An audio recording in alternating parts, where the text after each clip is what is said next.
Well, well, well. What do we have here? If I didn't know any better, I would say it was another mage snooping around in my private sanctum. But that would be such a gross violation of the laws, and not to mention rather unwise. It would be well within my rights to smite you where you stand. Did you think the council just gave me my rank simply because I got a pretty face?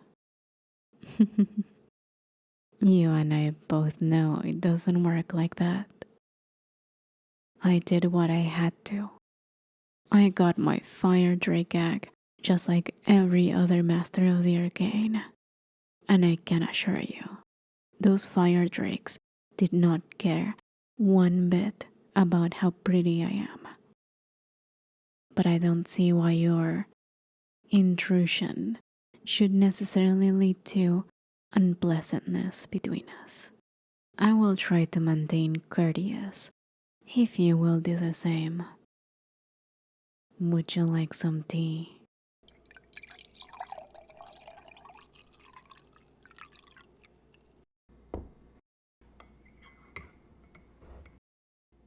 Tea always helps me relax and calm down. I think it would be for the best if we both stay calm, don't you? Please, by all means, cast detect poison. Neither of us got to where we are by being gullible or careless, after all.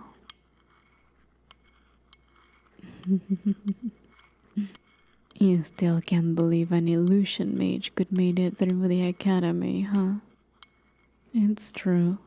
I'm the first in a long while. But you'd be surprised how useful illusion spells can really be in the hands of an expert. Why don't I just show you? I don't mind giving a little demonstration if it'll put you at ease and get you off my back. Here, watch.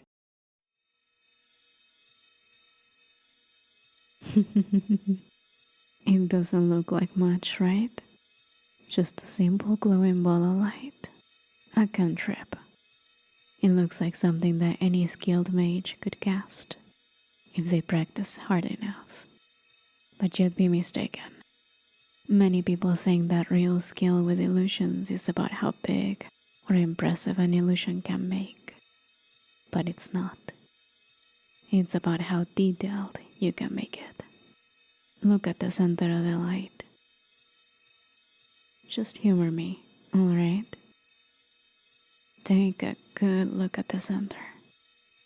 See how detailed this illusion is. It's not just a simple sphere. It's made up out of hundreds of tiny, flickering specks of light. Flickering and glimmering and whirling around and around. Around a small blue flame, right down in the center of it all. And maybe you've noticed how that flame grows every time you breathe in. And how it shrinks again when you breathe out.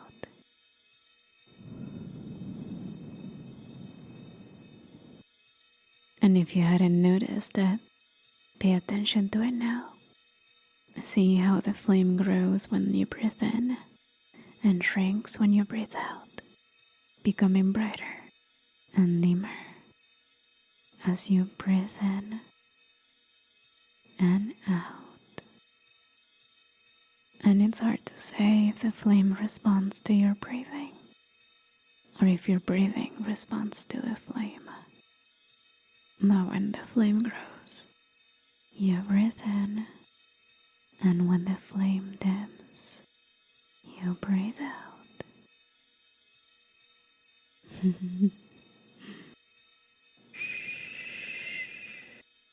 Don't try to look away.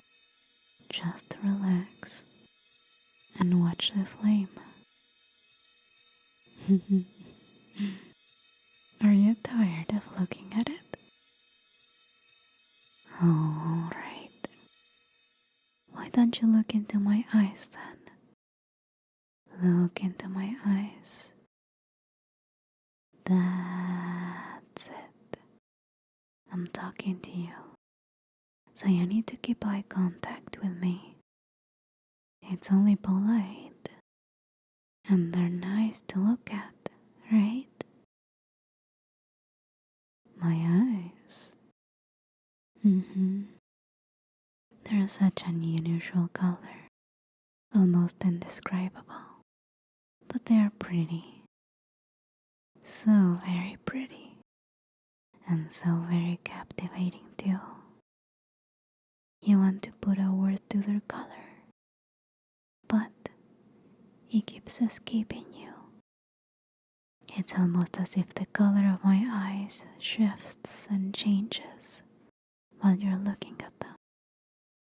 They're not quite blue, not quite green, not quite gray or gold. They're almost all of these colors, and yet none of them. But you need to know. And so you just keep looking and looking and looking, trying to pin down what color they are. But now that you're looking so closely, so deeply, so very deeply into my eyes, I'm sure you must have noticed something else. The spirals, the rings of color pushing out from the depths of my eyes, pulsing and bleeding and expanding outwards, on and on and on. And maybe it's just another illusion, a little spell to make my eyes even more compelling than they already are. Or maybe it's your imagination running wild. Or maybe it's something else entirely. It doesn't matter. What matters is that my eyes are pulling you in, that you're sinking into them, deeper and deeper and deeper.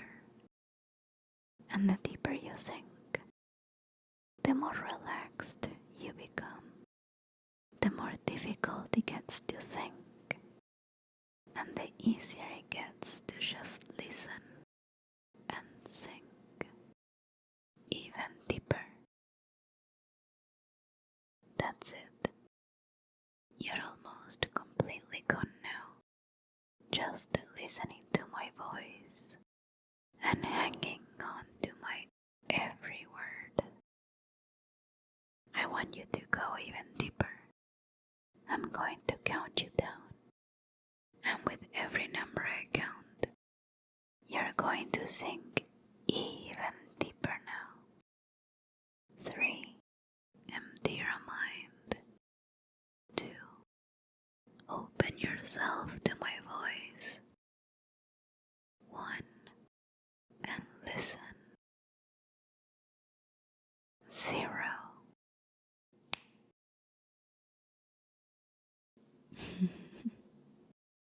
Those fire drakes might have been immune to my charms, but you most definitely weren't. Tell me, what were you looking for? Compulsion magic. Damn, I guess I'm gonna have to be more careful. Listen, I'm not controlling anybody's mind. That's ridiculous. If people tend to do what I tell them to, it's because I'm gorgeous. Because they're infatuated with me, in love with me. They would do anything to get me to notice them and to get in my good graces.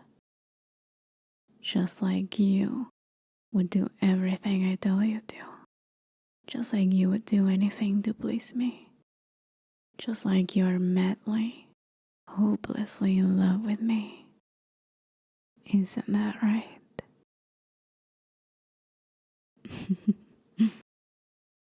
Listen, any rumors you might have heard about me, They're simply coming from those who are envious or jealous. They are envious of my beauty, or they can't accept that I don't reciprocate their feelings. They're baseless, and they've made you waste your time. So you'll make those rumors stop. Won't you? Good mage. Better make sure I can count on you. Listen to me. You're going to lower all of your defenses, all of your barriers. You're going to do it because I'm telling you to. And it feels so good to do what I tell you to. Go on. Let all those protections just fall away. Good mage. You're such a good mage. It does feel good to do as I say, right? And I'm going to make you feel even better. I'm going to cast a spell on you, and you're going to make sure it takes hold. It's going to feel like soft silk ribbons slipping into your mind, wrapping around your thoughts and your will, binding them, leashing them, tying them up in mind control, and it's going to feel absolutely wonderful, because it's going to mean you're mine, that you belong to me, and you would love to be mine. So you're going to guide my magic, help it overcome any resistance it might find. You will lead it to every last corner of your mind, and you will make sure that your bindings are nice and tight, that there isn't the least bit of gift to them, that there isn't the slightest chance you could ever break free, because you don't want to break free. You want to be mine. Will you do it for me? Will you help me help you? Good. Well then. Slizo fantak.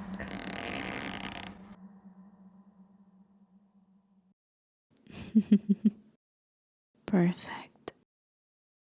And now that you won't be breaking free no matter what, I'm riding into that malleable mind of yours. Let's give you a proper attitude adjustment. Look at me. Look into my eyes. Think. Listen. And obey. Well, I'm glad we were able to resolve this without any unpleasantness. Don't get me wrong. I understand the need to take liberties with the laws when it comes to rooting compulsion mages.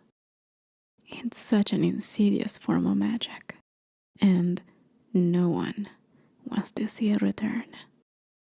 Please, if there's anything I can do to help you with the hunt, don't hesitate to let me know. Of course. Have a wonderful day.